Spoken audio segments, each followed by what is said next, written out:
In my study of the work that I mentioned earlier, particularly the work of Neville and the work of U.S. Anderson and the I Am discourses, I came up with, in putting that all together, what I call five wishes fulfilled foundations for being able to attract into your world and become the kind of person that you expect yourself to be. Remember what I said about the quote on the wall of the swimming pool.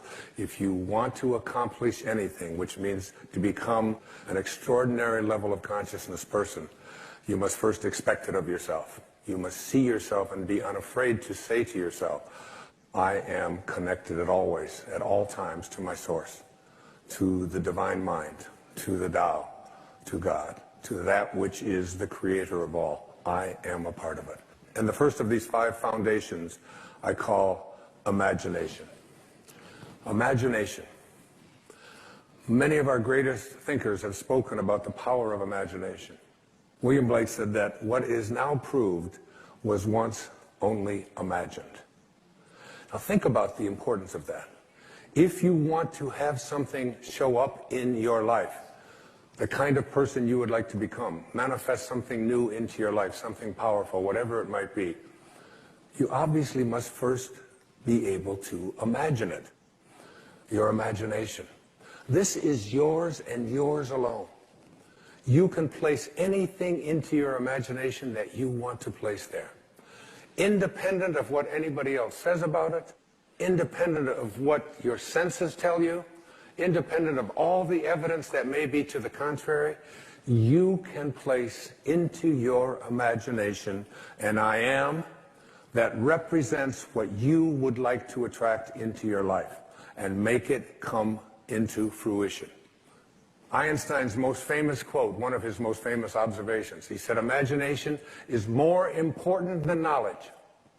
Knowledge is limited. Imagination encircles the world. Placing these I ams into your imagination, I had some of you I'm sure know about it because it's been all over the papers and so on, a diagnosis of leukemia a couple of years ago. And for a while, I kind of began to believe some of the things that were being told to me about what happens when you have this particular kind of leukemia. And I have instead, in the last year or so, had some of the most amazing, astonishing things happen into my life, where I have felt just so alive and so strengthened and so fully connected to my source, knowing. Basically, I have a knowing in here that life itself is a sexually transmitted terminal disease, okay? That's basically the fact, all right? So I'm not saying that all you have to do is put into your imagination an I am that says, I'm going to live forever. That isn't, but every moment that you do have until you are called can be a moment of exquisite, extraordinary power living from that place. And that's the decision that I made. I have never felt so powerful as I have the last several years, since I recognized the power that I have in my imagination to place something there and live from it. Einstein once said, if you want your children to be intelligent, read them fairy tales. If you want your children to be more intelligent, read them more fairy tales. It's one of the reasons I've taken to writing children's books, to give children an opportunity to explore that thing called their imagination from the time that they're just little boys and little girls. And what I have in my imagination is a do not disturb sign. And it's like mentally inside, I've placed that in there. I do not anyone to disturb or try to change around anything that I have placed in there about what is possible for me. So you never want to place into your imagination any thought that you would not want to materialize. You never want to allow in your imagination to be contaminated by the way life used to be. Your imagination is yours. Don't let any other people influence you. Never allow people's ideas about what is possible or impossible for you to occupy your imagination. I've called it, throughout my life, I've called it being a scurvy elephant. When I was in the 3rd grade, I was living in a foster home out in Mount Clemens, Michigan, and I came home from school, and I talked to Mrs. Scarf, and I said, Mrs. Scarf, what's a scurvy elephant? And she said, where did you hear that? And I said, I don't know, Mrs. Poole, my 3rd grade teacher, was talking to the principal, Mrs. Smith, and she said Wayne Dyer was in his classroom and called me a scurvy elephant. So she got on the phone and she called up, and the principal said, oh, that's Wayne. He gets everything mixed up. She didn't say that he was a scurvy elephant in her classroom. She said that he was a disturbing element in her classroom. A disturbing element is someone who has in their imagination the possibility that they can do anything, that all things are possible.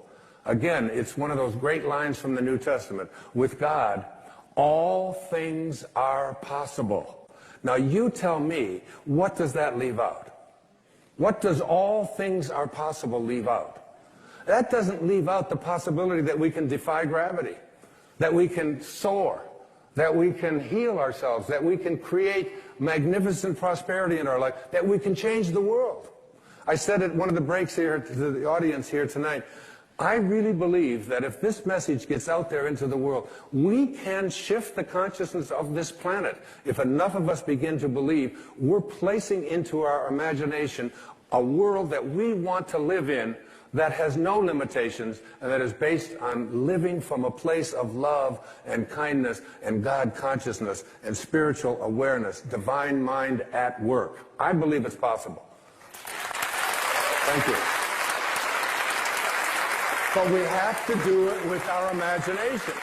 It has to begin with our imagination. Collectively, if enough of us begin to believe that we can create that kind of a world, if public television can put on these kinds of programs, which is why I am a part of public television, because this is what they broadcast. This is what comes into our homes. The energy of all things are possible, not the energy of violence and hatred and, and all of the silly stuff that you see so frequently on commercial and cable television, especially the violence and especially the rude communication between young children and their parents and so on. You don't see that here. It's why I'm here raising money for this station and all public television stations. Einstein, once again, this man of imagination, said logic will get you from A to B, but imagination will take you everywhere. That's the first of these wishes fulfilled foundations. The second